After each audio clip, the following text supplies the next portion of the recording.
Now, you're going to find there are 4 cups of wine in a Seder meal, and those were not part of the original commandment in the Passover meal, but they were added in as a tradition. And that is because the drink of wine is a drink that symbolizes royalty. This isn't something that a slave would be drinking, and so this has been added in as a symbol that God took the Israelites from being slaves who would only eat unleavened bread to being a people who were a kingdom of kings and priests, that they were no longer slaves. So this memorializes that transformation from being slaves to being kings and priests, and a special set-apart possession for the Lord. And the reason why there are 4 cups in a Seder meal is because each of them represents a promise given by the Lord. And so the promises given by the Lord, I'm going to read them to you. They're from Exodus 6, verses 6 and 7, and they are called the I will statements. This is what God promised Israel he would do at the very beginning of his time with them, at the beginning of the redemption with them. He says, I am Yahweh. I will bring you out from under the burdens of the Egyptians. I will rid you of their bondage, and I will redeem you with an outstretched arm and with great judgments. I will take you as my people, and I will be your God. So what they've basically done to honor those 4 promises is that there are 4 cups of wine that are consumed or sipped during various stages of the Haggadah, the telling of the story. So the first one is the cup of sanctification, and where he says, I will bring you out, I will separate you, and then the cup of judgment, for that second promise that I'll judge the nations that are judging you. The cup of redemption, I will redeem you with an outstretched arm. And then that 4th promise is the cup of praise. I will take you to be my people, and I will be your God. And so they kind of correlate to those 4 promises. Each cup of wine goes with each promise. And so you have those 4 cups: cup of sanctification, cup of judgment, cup of redemption, cup of praise. And so at the point that we are here in Matthew 26, they're at the 3rd cup of wine. And we know that because the scholars have looked into the order of events as they're leaning and praying, and so they're able to determine that he was at the point of that 3rd cup of wine, that cup of redemption. And so he drinks of the cup of redemption and then offers it to them. Now, what I think is so cool about this 3rd cup, this offering of him drinking it and then offering it to them and saying, this is the blood of my covenant, will you drink it too, is this really neat thing that I learned about Jewish marriage proposals, actually. So if a gentleman maybe in Jesus' time, if a gentleman was proposing to a young lady, he would actually offer her a cup of wine as an invitation to enter into that betrothal relationship. And so if she drank it, that was her way of accepting that she wanted to enter into that covenant with this man.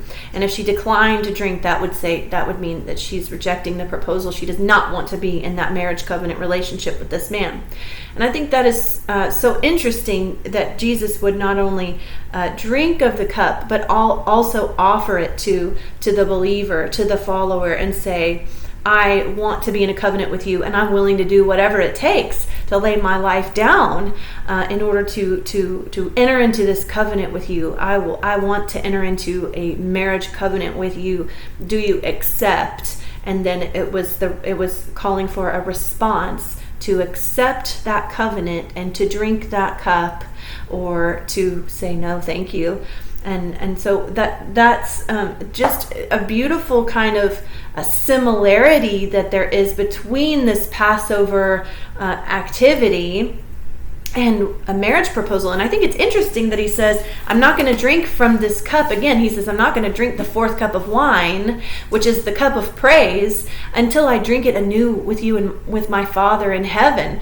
And so he's saying basically what would happen if the bride accepted the proposal and she drank, that he would immediately get to work. He would go away. She would be in a period of separation. She would begin to act like a wife and prepare herself to be a wife. and he would go and prepare a home for her and add on to his father's house for her to have a place, a home. And then at the appropriate time, when he was ready and the father said it's time, he would come and he would gather his bride, and there would be a big marriage celebration. Well, that's exactly what we read about happening in the book of Revelation. And it's no coincidence that we read that Jesus returns and there's a huge marriage supper of the Lamb. So all of this is connected. It's connecting the return of God, where he says, I will make you my people and I will be your God. And Jesus is saying, it's not time for that cup of praise yet. It's not time for that fourth cup. Right now it's time for me to redeem you, to pay the penalty, to pay the price, to pay for your redemption. But then I'm going to go, and if you accept this covenant, I'm going to go and I'm going to begin to prepare a place for you in my Father's house, and I'm going to come back for you, and then we're going to celebrate together that I'm your God, and that you're my people, and that we are in this everlasting covenant together. So I love the similarities between that marriage covenant and this wine ceremony that's been added in. Though it's tradition, it's such a beautiful picture pointing to Jesus, pointing to his love, pointing to his invitation to us to be with him, to let him take care of us, and to be in an intimate, personal relationship with him. So that is the bread and the wine. What we want, just the takeaways, just to kind of recap, the bread and the wine, they invite us into a covenant, but we recognize that there's great cost in the covenant. But Jesus not only is willing to pay the cost, he wants to do it because he desires to be in relationship with us. He loves us so much that's what's motivating everything that he's doing, this love that he has for his people. So the question is, are we responding to that? Have we responded to his invitation? Are we accepting the offer that he gives? Are we walking as a separated bride, preparing herself for the day that he will return for us? So that is what the bread and the wine really teach us about Jesus in this beautiful Passover meal. We'll see you next time for the last episode of The Upper Room.